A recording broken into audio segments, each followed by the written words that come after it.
On January 15, 1919, Boston's North End was struck by one of the strangest and deadliest disasters in American history, known today as the Great Molasses Flood.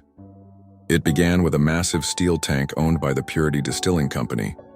The tank stood 50 feet tall, 90 feet wide, and contained over 2.3 million gallons of molasses, destined to be fermented into industrial alcohol during Prohibition. For years, residents had complained that the tank leaked so badly children would scoop molasses off the street with sticks.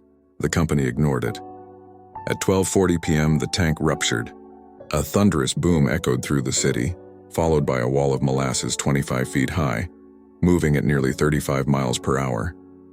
People described it sounding like machine gun fire as the rivets shot out of the steel.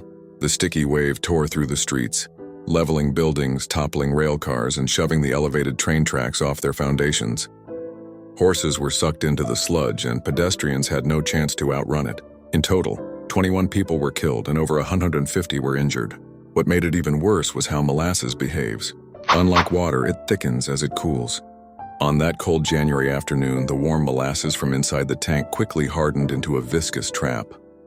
Survivors recalled being pulled under, unable to breathe. Rescuers had to wade through waist-deep syrup, and many described the smell of molasses lingering in Boston for decades afterward. In the investigation that followed, it became clear the disaster was preventable. Engineers discovered the tank was poorly built, using steel too thin to handle the weight. The Purity Distilling Company never properly tested it. Legend has it they painted it brown so leaks wouldn't show. The lawsuits that followed were monumental. Over 100 claims were filed, and it took 6 years before the company was found liable. They paid out nearly $700,000 in damages, the equivalent of almost $12 million today. The tragedy also reshaped U.S. regulations, pushing for stricter engineering standards and municipal oversight of industrial structures. Today, if you visit Boston's North End, there's a small plaque on Commercial Street marking the site of the disaster. Locals say that on hot summer days you can still faintly smell molasses in the air.